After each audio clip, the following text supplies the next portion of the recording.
but that is the only name that I see, and I see 0 people watching right now. But Looks like it seems like maybe it just got turned on, and your volume is doing something a little strange. Go ahead and speak. okay, so you guys can't hear me? I can hear you, but it's like vibrating. Hmm. At least that's how I'm hearing it. So I hope. Tell me if you can hear. Tell me if you can hear clearly. No, it's not clear. It's not It's clear. not clear. It's like you're in Okay. the matrix. It's like you're in the matrix. Your voice is like vibrating. Amara, am I correct? Okay. Well, we're gonna work on that. You keep welcoming our lovely guest.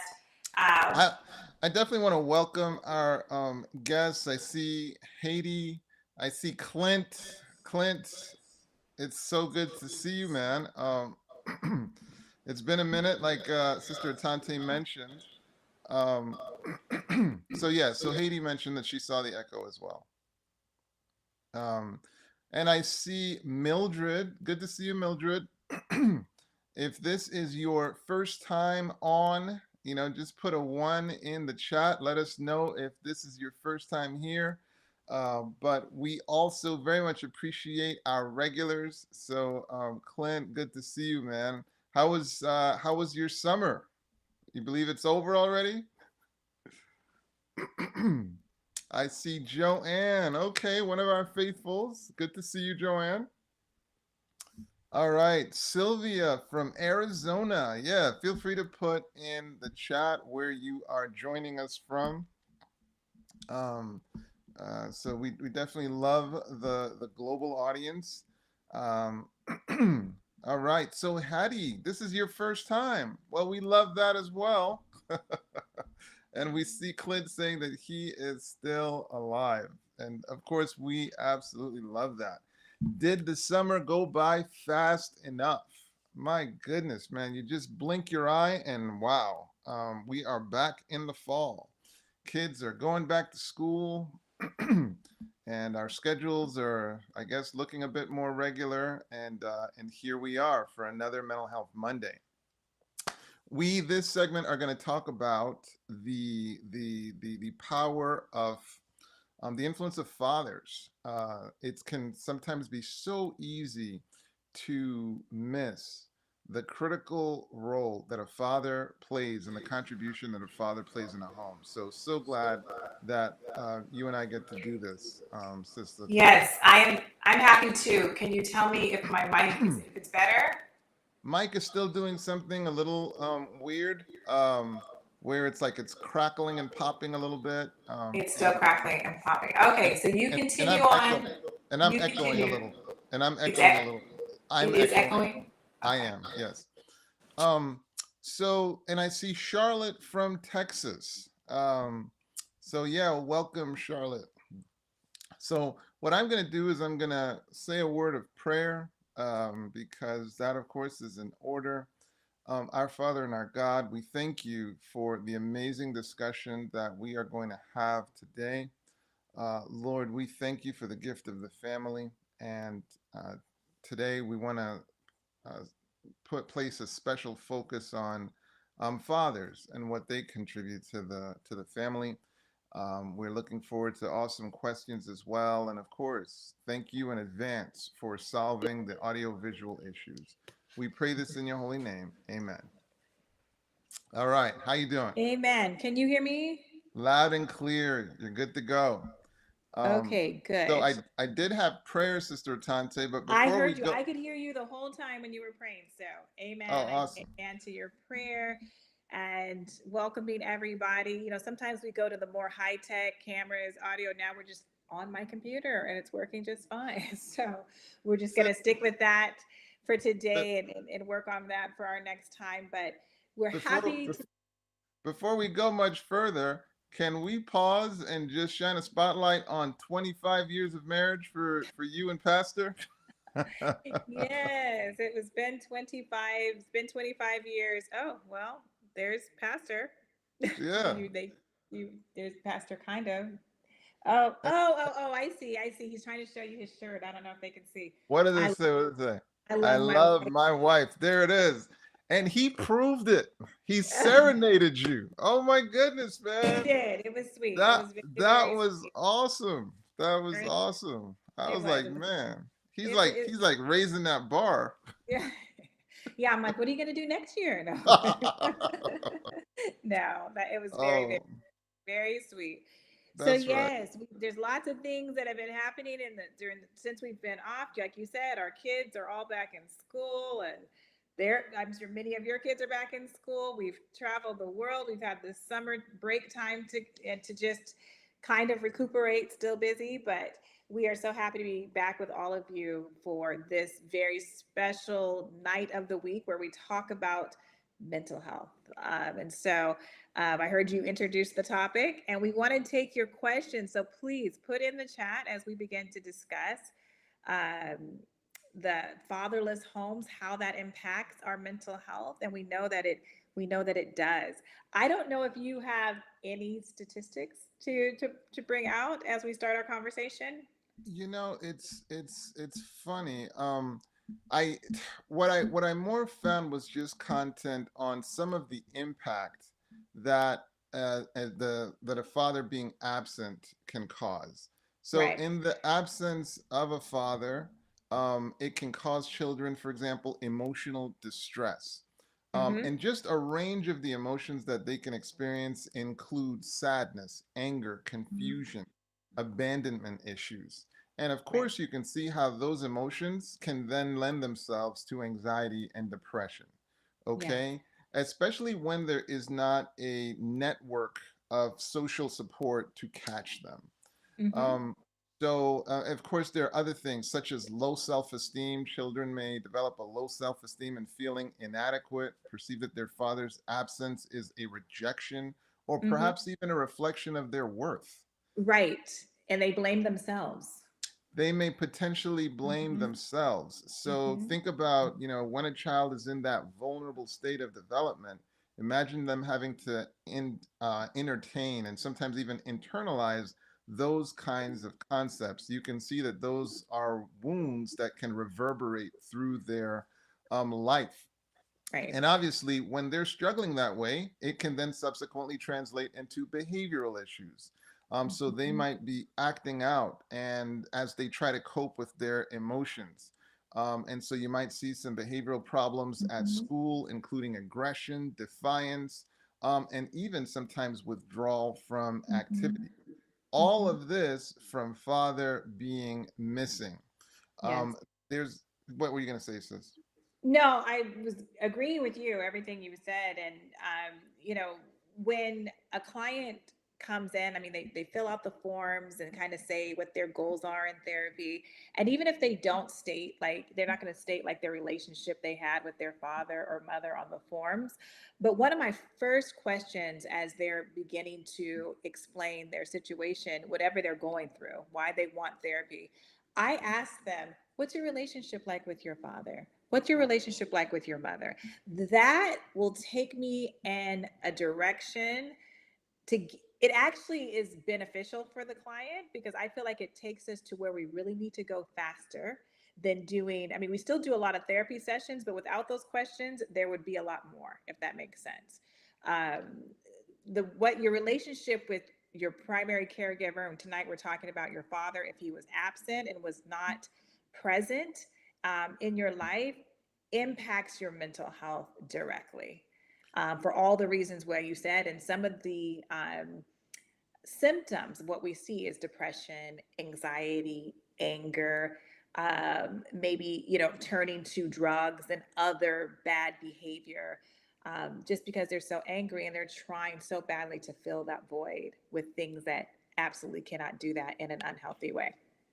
And the context for why we are discussing this is that there are times as fathers you feel like, hey, what exactly am I doing? And sometimes a father might feel like a failure, like, hey, they're not able, if they get fired from a job and they can't bring financial resources, they may feel there isn't much they can do for their family. And that really is the myth that we want to obliterate. We want to show the just far reaching reverberation that can take place in a family system and upon a child when a father is missing.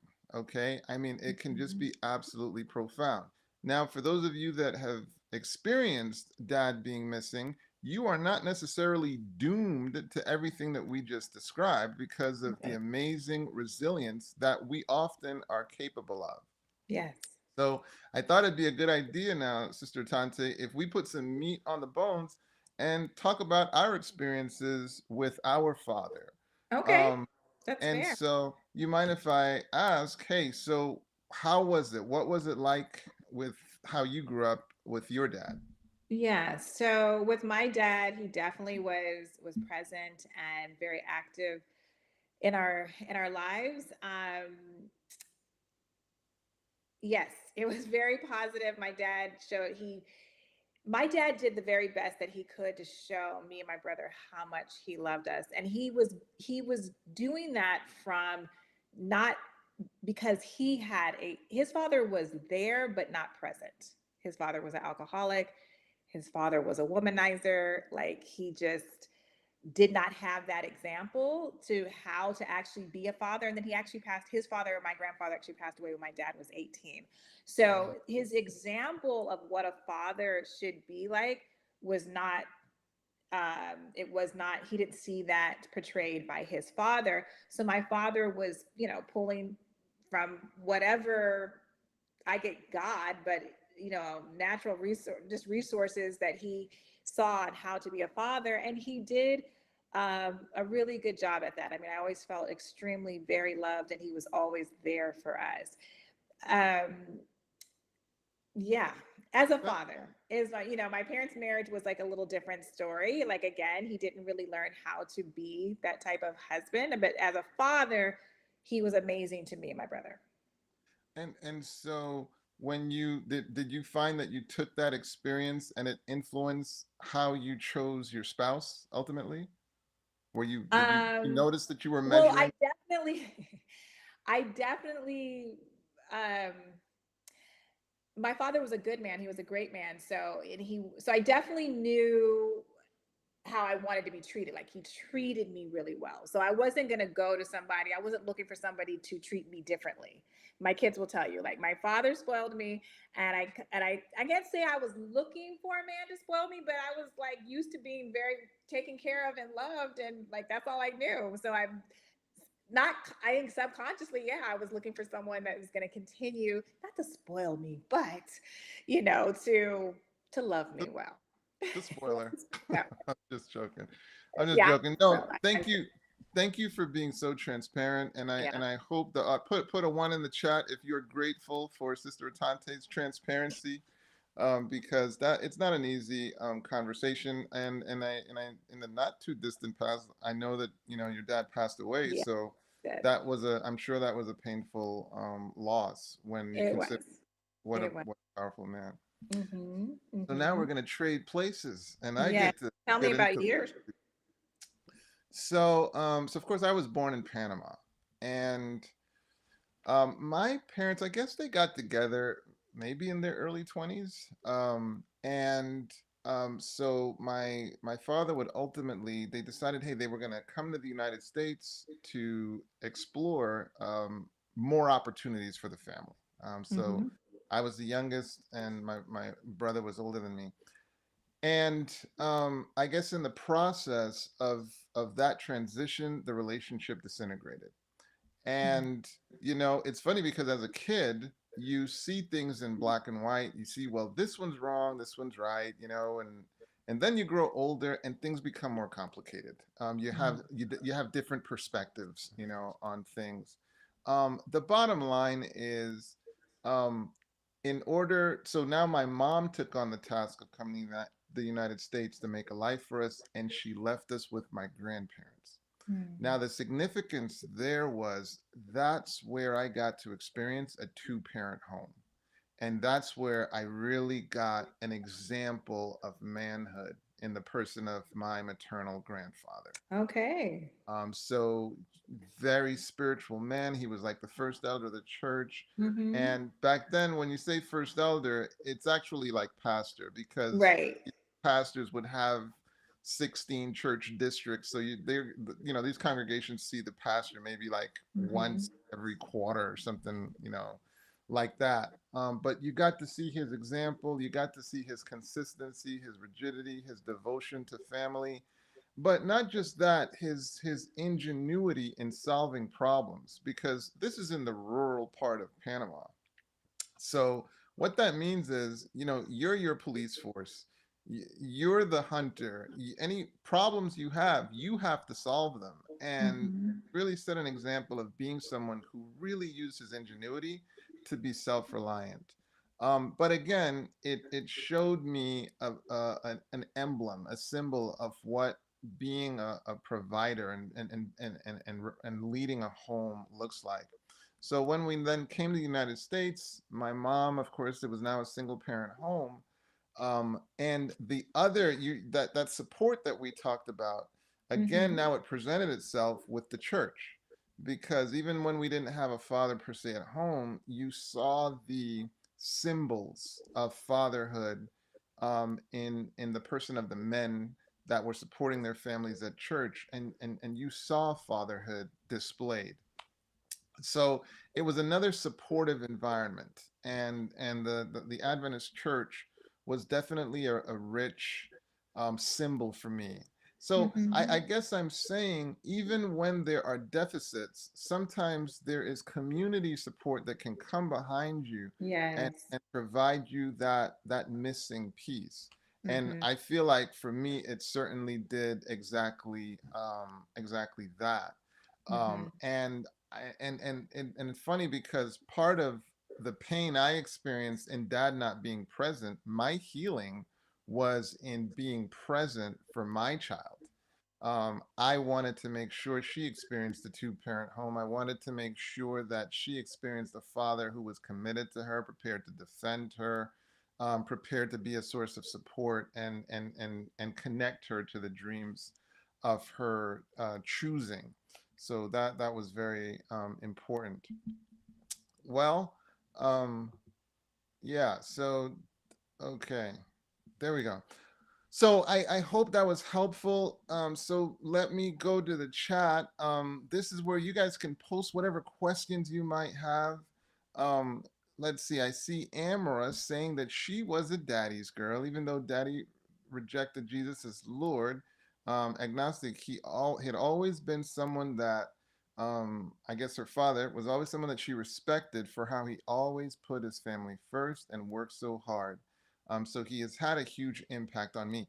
And, that's really important because I don't want you guys to miss the point that even when you can't per se provide a paycheck, you can still defend your family. You can still be present for your family.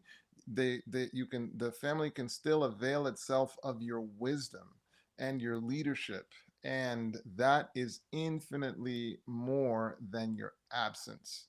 That's the real point. Like, and it's unfortunate that sometimes society makes us feel like all we are is just a paycheck. And I am not trying to be a hypocrite and not admit that it is a difficult thing to face a family absent the ability to provide tangible resources. Okay, let's keep it real. I'm not saying that's not a challenge, and obviously that is something that motivates me a great deal.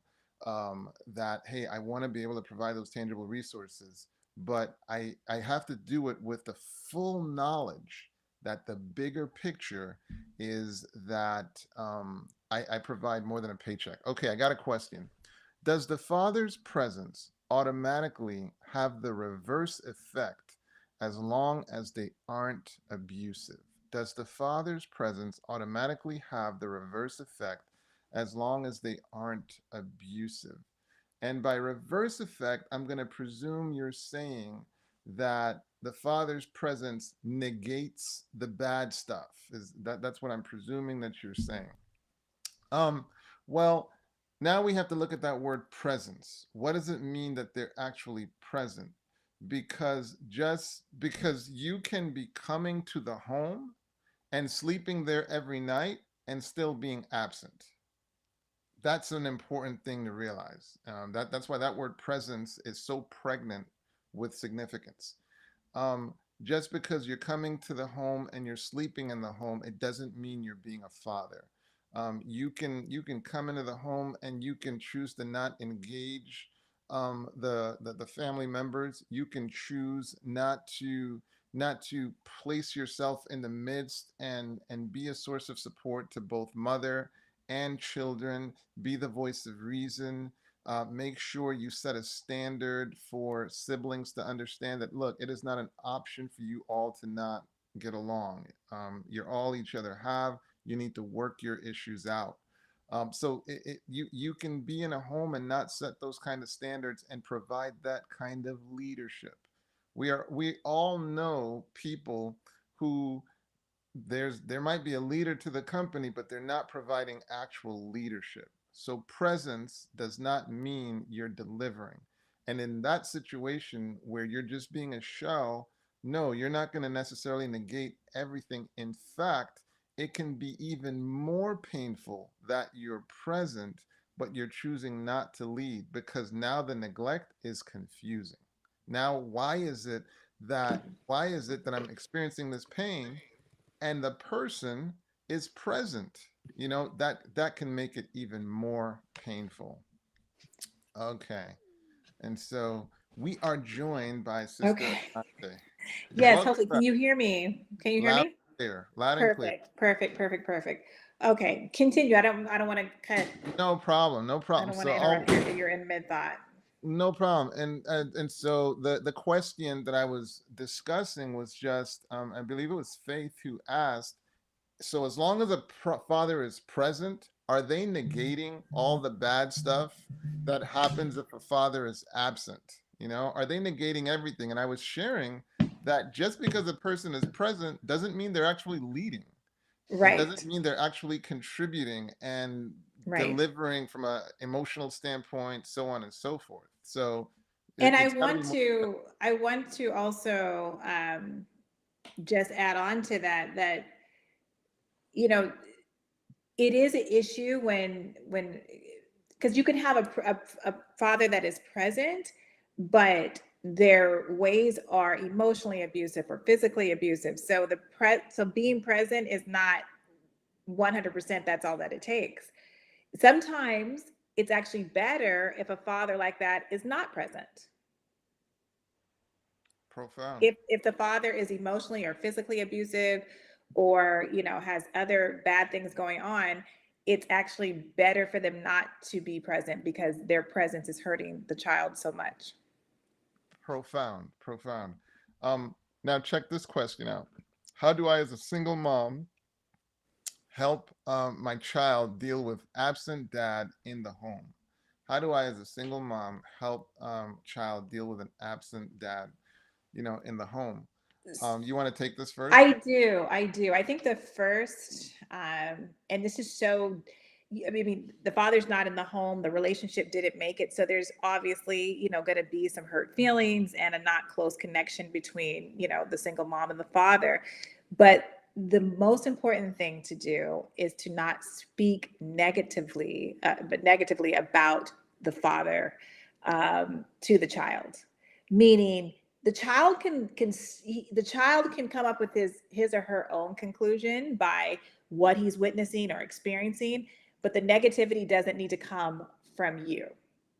I think that helps them to be able to see this individual for themselves and not have a clouded filter filled with the negativity from the other parent. So I think that when that happens, it just hurts the child even more. When they figure it out on their own, it's natural and they can process it, maybe the help with a therapist or something like that. But when it's just all the negativity from the other parent, it usually comes back to negatively bite the other parent, if you will. Well said. And where, yeah, so well said, sis, in terms of just the importance of not like trashing that person, Right, because um, there's whether conscious or subconscious, a child ties its identity to its parent. right, And as a result of that, when you're talking trash about their parent, they can't help but tie that to themselves. And so on some level, they will feel like you're talking trash about them. Mhm. Um, Ergo, the trigger to defend that parent. I think because on some level, in some ways, they're defending themselves because, and I'm not saying they're even Mhm. conscious of it, but their identity is wrapped up. Why are yo mama jokes, so potent? Right. Because when you're talking about my mama, you're really talking about me. Uh, Mhm. and I'm not going to sit here and just let you talk about me like that. So obviously you love your child. Mhm. You don't want to hurt your child. And yet so when you're trashing that person, it's ultimately hurting them because their identity is tied to them. Mhm. So Mhm. well said, sis. What I would add to that is one of the gifts that we have as parents is shepherding our children through life lessons. Mhm. And one of the big life lessons that an absent, father can be is the lesson in life, the critical lesson in life that there are things you can control and there are things you can't control. And it is really important. It's a important mental health activity to take the time to understand what are the things I can control and what are the things I can't control. And why is that important? Because it can be very mentally destabilizing to try to control things that are actually beyond your control. Mhm. Okay? Mhm. Father not being in the home will not be the last bad thing that potentially is going to happen to you. Life is not Right. about the bad thing that happens to you, it's how you respond. Life Mhm. is going to hand you challenges, and it will be up to you to take the energy of that channel and funnel it into productivity. As I Mhm. mentioned before, an important part of my healing, a critical part of my healing, was making sure I did right by my child, Right. making sure I was present. And that's part of what helped me heal. Mhm. And so I really struggle when I hear people say that they perpetuated the bad behavior because their dad wasn't present.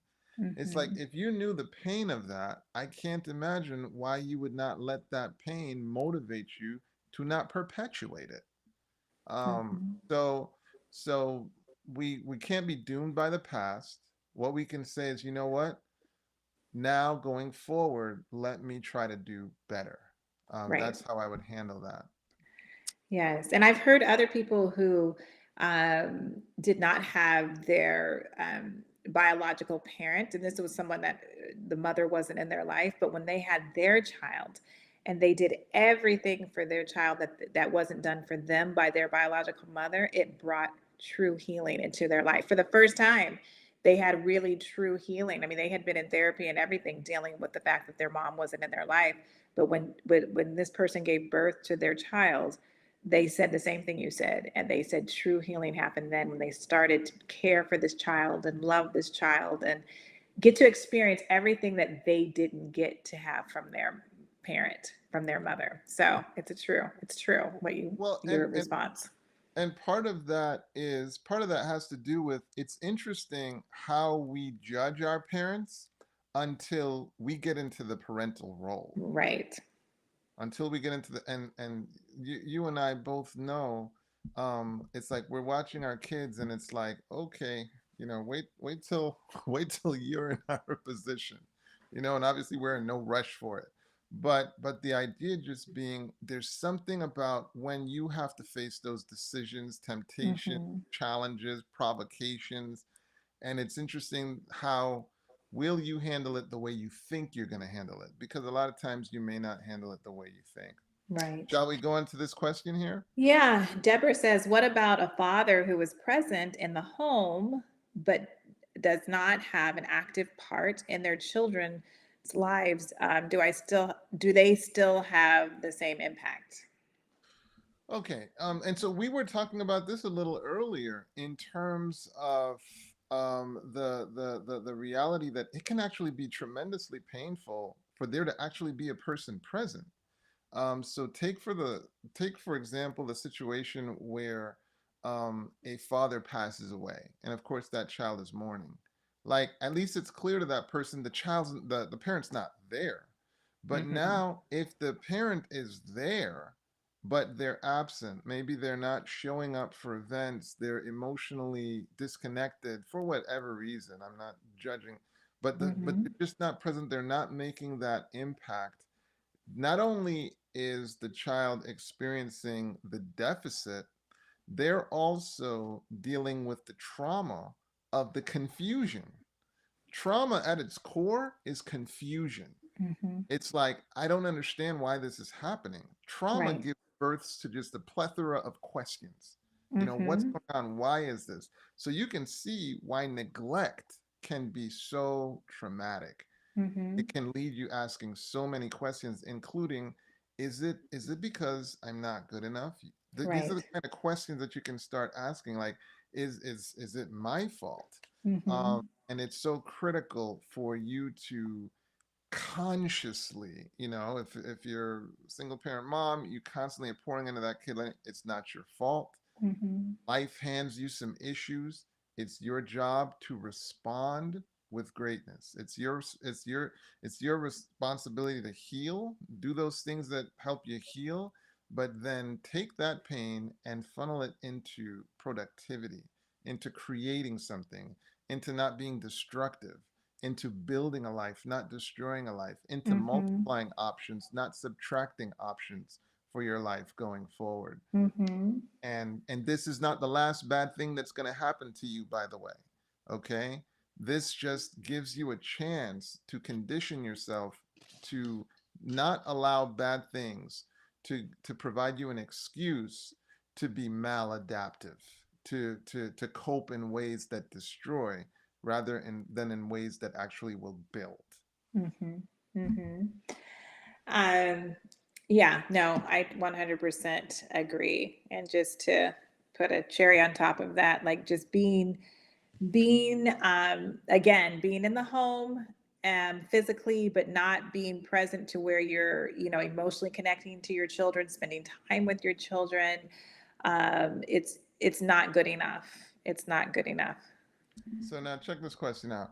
When is a child considered to be grown and does not have to obey every edict from a parent? Listen to this one. So it'd be funny if a child was actually asking that question. It's like they hacked the parents thing. I'm joking. Um, all right. So this question is asking about a family system Hmm. and the laws and the principles that govern that family system. So in a nation with 300 plus million people and millions of families, you're going to have different criteria defining that family system. So that's going to be dependent on a number of things. Um, Hmm. Now, it's funny enough, to this day, I would not be disrespectful to my mom. To this day. And I'm completely financially independent of her. And yet I would still be respectful, Right. of my mom. So it's an interesting question. And by the Sometimes things are cultural too, like in different cultural, yeah, things yeah, are things are different. you're talking about family systems, and so we, of course, are not your mental health providers, and we also don't govern your family system. Hmm. Um, so those are the things that you have to take into account. To the other extreme, the biblical principle is that it's really godly principles that should govern how you make your decisions. So there's a lot that goes into that question. But we'll move on to the next question. What's the impact on the child whose mother is involved with a married man and he becomes that child's father figure, ultimately abuses them? Question mark. Um, Um, wow. who's Well, that? Who's that? Who's that? um, Food? food, friends, families. I'm not. Friends, family. Um, So somebody's kind of anonymous. yeah, I mean Yeah. that's the name of it. That's their, All yeah. right. Okay. It's their So handle. So in Well, a lot, I just want to say that, I mean, I mean, even before he moved into the home or married his mother or married their mother, it was already a traumatic, abusive situation in the sense, the example that they're presenting to these children. But then to have um, the man to come into the home, that's very difficult for the children if and they know that this is. I mean, I don't, we don't, there wasn't that much information. I don't know if this is the man that broke up the marriage between the wife right, and the right. mom. So, You know, so, there's just a lot there. I mean, this is just very challenging for the child um, to accept this person as definitely not their father, but even the stepfather, because they're not going to have a lot of respect. They're not going to have a lot of respect for this person because of the way that they entered into their mother's life, and so it's very challenging. And I think anger, resentment, not being as close to their mother, just there's those are some of the things right off the bat that I can think of that would could very easily portray itself in a child that's in that situation. thank you for taking a stab at at that question. Um, let's see.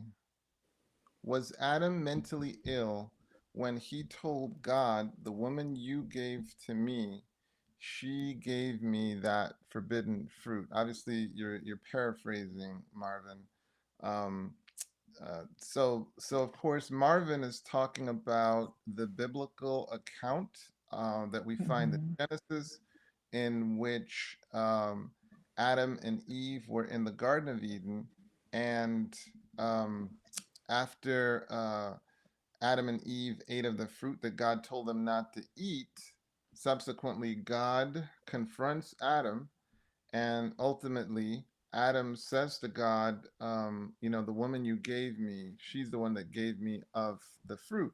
And theological scholars highlight that as basically Adam blaming God. Um, and so the question Marvin's asking, was he mentally ill? Well, sin makes us mentally ill. Right. So here's what's very interesting about that account. You'll recall that the brilliance of Adam was demonstrated in his being able to name every living thing. Mm. Now, imagine, and let's unpack what that's really saying, that he could correctly name every living thing. That means that God, the creator of that thing, would bring it to Adam, and Adam understood the essence of it to the point where he could give it a name that correlated to its essence, meaning he Mm. understood it to that depth. And each time he did that, God would say, "That's correct. That's correct. That's correct." So Adam has a gift for naming, a savant, if you will. So imagine now when God now brings to him the situation, when he brings to him, "Adam, what has happened? What's the name of what happened?" Mhm. And rather than showing his genius, what he does is he shows his mental illness. He shows that the Mhm. gift has been ruptured. So that Adam now says, "Well, it's your fault." He has just failed to name the situation correctly. He was supposed Mhm. to say, "I failed. I made a mistake." Instead, Mhm. he put it on God. So you're correct, Marvin. It's as if there was some mental illness there. Okay, there was like a discalculation. But let me show you some hope in the human story, Mm. because eventually, God outlines what the redemption process is going to look like. Right. Now it's time to give his wife a new name. What would be the name that you give to the woman who has just ruined an eternity of bliss? What would be the name you would give that person? Now think about, sometimes if your spouse just ruined your vacation, what would be the name? God has just said that they are going to die, that she's just given birth to death. Mm. What does Adam name her? And we're talking about fathers. We're talking about the role that you can play as Mm-hmm. a father. Adam names her in that setting. He names his wife Eve. While she was identified as giving the birth to death, he names her Eve. Every time he calls her, he wants to remind her, you are mother of the living. Mm-hmm. You are mother of the living. Every time he Mm-hmm. speaks to her, he's speaking love into her. Mm-hmm. He is displaying the God given gift he had for naming. Mm. Yeah. So that's the role we can play as fathers in turning a situation around. Situation around. Yeah. Yeah. Wow. Yeah. That's powerful. We have another question. It's how can adult children respond to a father that has narcissistic behaviors? I don't know if this is adult children or young children, but um, That adult. adult children, I mean, this is, this is what I try to help just people to see when they come in for therapy because of a question like this is really learning how to set boundaries, because the narcissistic parent or narcissistic person, the the percentage that they're going to change, or you can reach them through having a conversation or engaging them is not going to work. And so setting boundaries, so that you are, especially as an adult, are no longer being injured by the narcissistic behavior of the father or parent or anyone who is dealing with this. Well said, sis. What I would add to that is, first and foremost, I would be doing what I could to understand narcissism, Hmm. because heaven forbid it's being labeled as narcissism and it's not. And so a lot of people, if the relationship goes in a way that they don't want it to, it's labeled narcissism when in fact it Hmm. might not be narcissism. True. So getting some therapy and getting some clarity as to, hey, is this narcissism? That would probably be helpful. Hmm. Um, to a rough approximation, you know what you want to know that with narcissism, there's a tremendous focus on self, and another core part is difficulty with empathy, if I'm not mistaken. But Hmm. the bottom line is, I would really want clarity to make sure that it is in fact empathy, it is in fact narcissism, and then Right. it in therapy that I could understand. Okay, well, what is my role? How do I set boundaries, as Sis mentioned? What are things that I can do? What are things that I don't need to do? And what's the toll that this may have taken on me? So Hmm. again, your goal is, what can I control? What can I not control? And you can certainly make sure that you're optimized from a mental standpoint. That if injury did take place, you have maybe worked with a professional to identify what is healing going to look like. What process do you need to engage in so that you can Hmm. heal effectively? All right. Right. This isn't a question, but a statement that I just wanted to touch on really quickly. I mean, that they said my father never told us he loved us.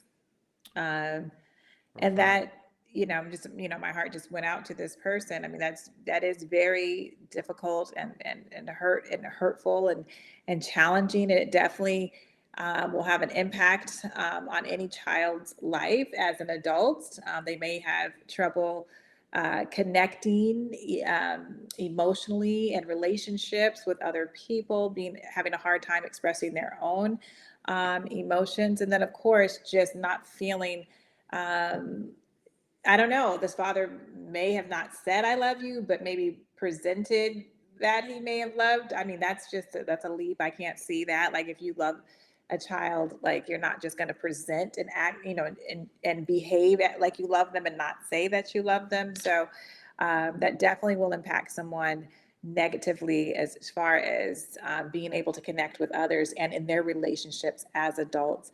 It's something that can be very challenging for them. Right. Well, the interesting thing about that, Sister Tante, is my grandfather never said he loved me. Okay. Mm, Never said he loved me. And there was never a question in my mind as to mm, love me. So part Yeah. of it was understanding the context of their generation, and they were not Mhm. going to do that. That was not their thing. Right. Um, but he found other ways. To He show found you. other ways to communicate and remove any doubt Mhm. as to whether or not he loved me, Mhm. and was doing everything possible to Mhm. make sure that we were safe. I didn't view it that way at the time, Right. but like our Mhm. family was in crisis, Yeah. and that my grandparents provided a haven for us, a haven where we didn't know we were in crisis. Mhm. Okay, we didn't know we were so safe. Mhm. um my brother and I were talking about it, earlier this morning, like from whence we've come.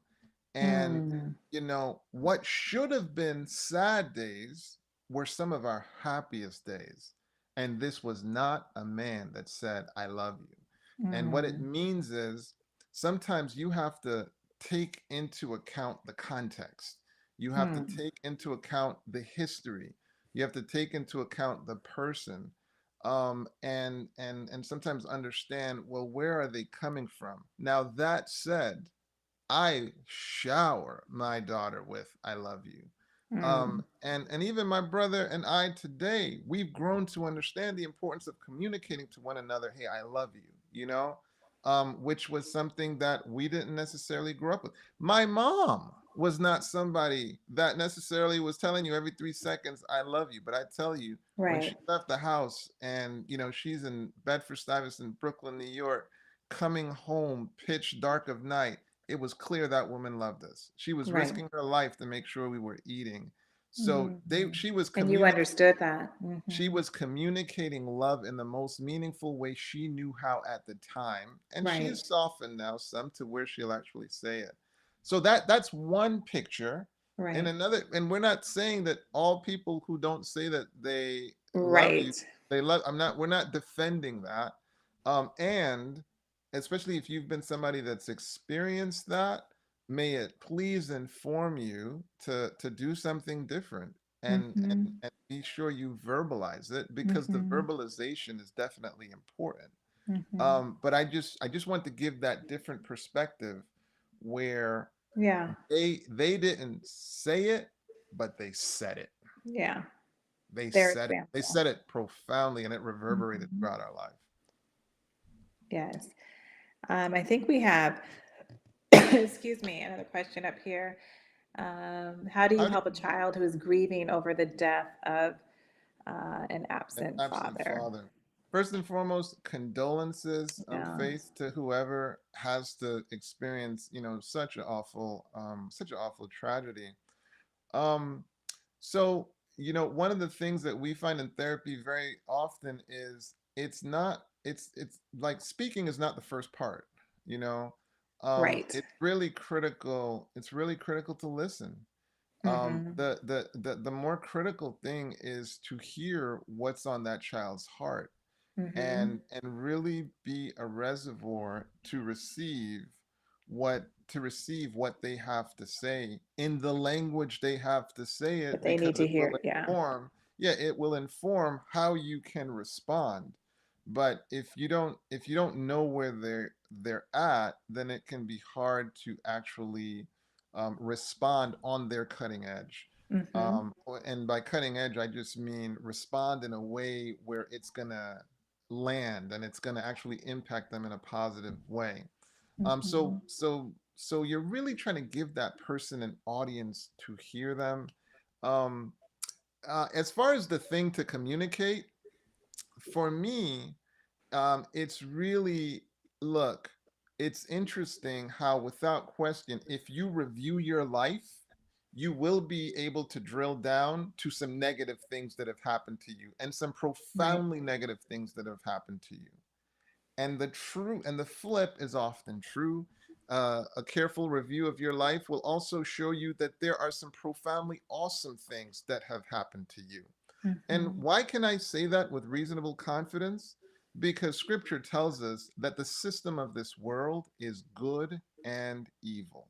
Mm-hmm. So into every life, there's going to be some good and there's going to be some evil. And may we never get tricked into only focusing on the evil, only focusing on the evil. Right.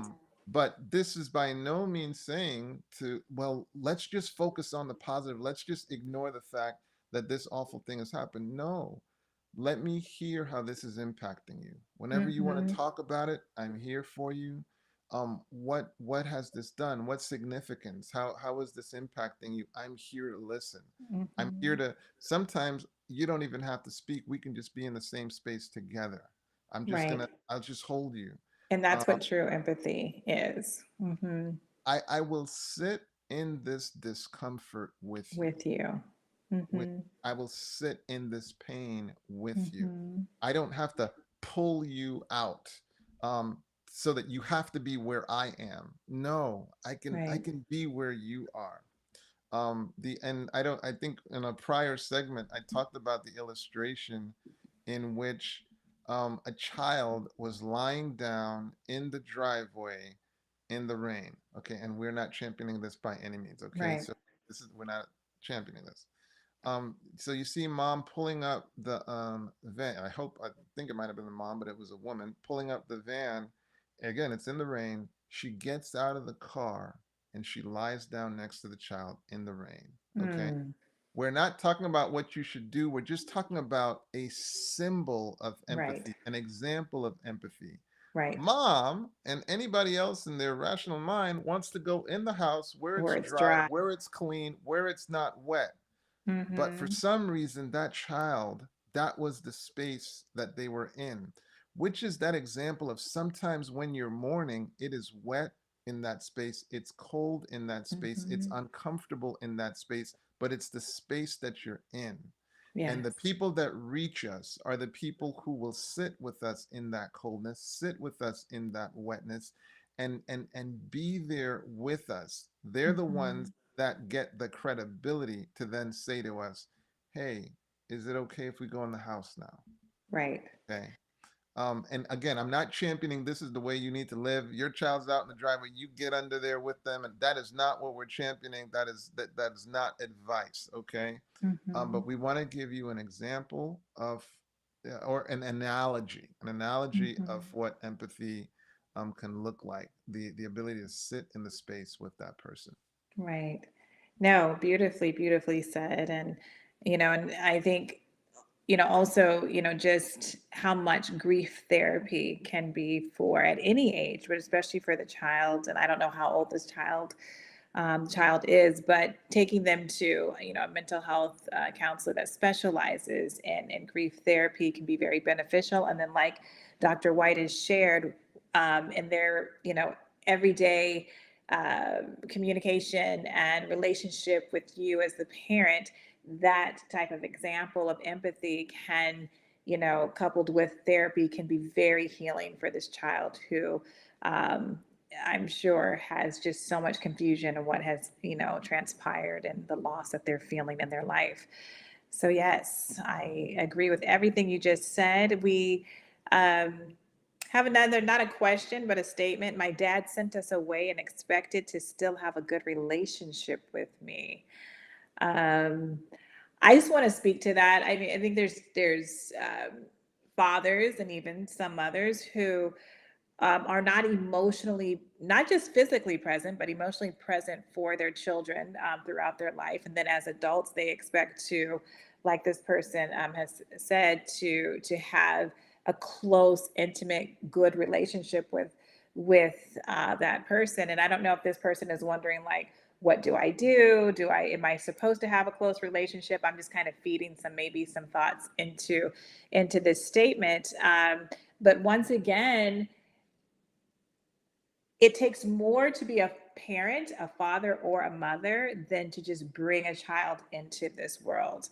And if you're not going to be there for them and with them, that parent cannot just assume that as an adult, you're just going to have this automatic close relationship just for the mere fact that that is your parent.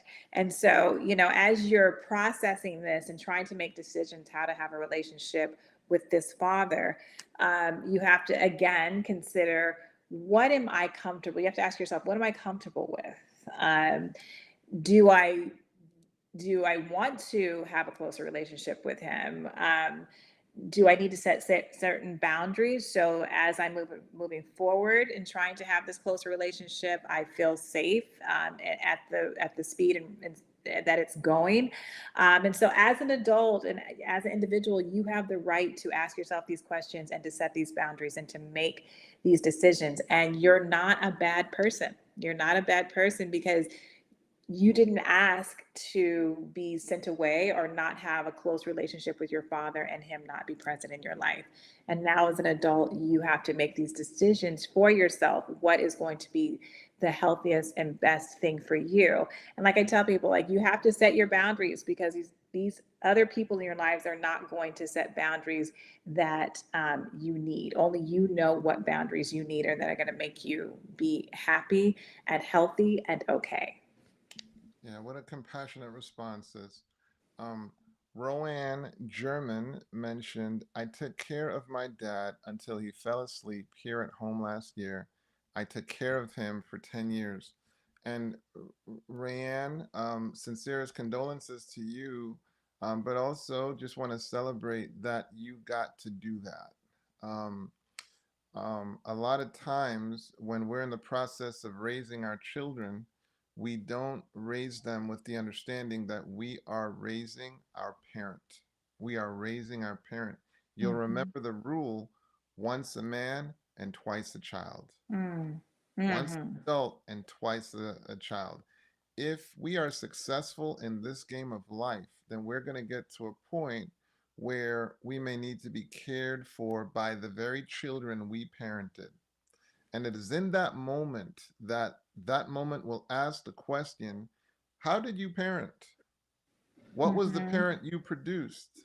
Were you patient with your child? Mhm. Maybe they'll be patient with you. Were you understanding? Were you caring?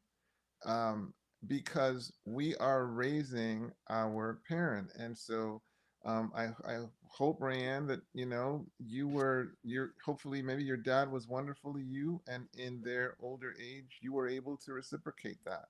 Or whether they were wonderful or not, you gave based on your identity, based on your commitment to compassion, so on and so forth. But sometimes that can be a healing journey of the opportunity that we have to do for our parents what they at one point did for us. So Mhm. just wanted to highlight that. Yeah, this will be our last question because we're all out of time. But what are the effects of a father feeling unwanted by some of the adults in his childhood? And I think, this can go either way. I mean, he's either going to bring all that trauma from his childhood of not feeling wanted and not feeling loved and taken care of by the adults in his life, and he can bring that negative behavior and repeat that as a father to his children, or like Dr. Whyte said, he can stop that negative cycle and decide that he is going to show his child love, and so that can go either way. That can go either way. Yeah, and you know what this is really saying? This is also saying, in addition to what you just said, says, um, even though we might be fathers, sometimes we're coming to fatherhood with baggage. Yeah. Okay. And Lots it of is baggage. not fair to our homes that we have not dealt with our baggage. Okay. Especially if you're getting feedback that your past is somehow impairing your present Mm-hmm. and your future, you're responsible to get those things addressed. If you were traumatized by feeling unwanted, it's really your responsibility to make sure that that is not impeding and impairing your job as a father. Because as we said earlier, that is such of an important role that extends beyond just your ability to provide from a fiscal standpoint. You Mm-hmm. also provide from an emotional standpoint. You provide from a spiritual standpoint. There's a lot more to fatherhood than just providing food on the table and having a table. Although food on the table, it's a very important thing.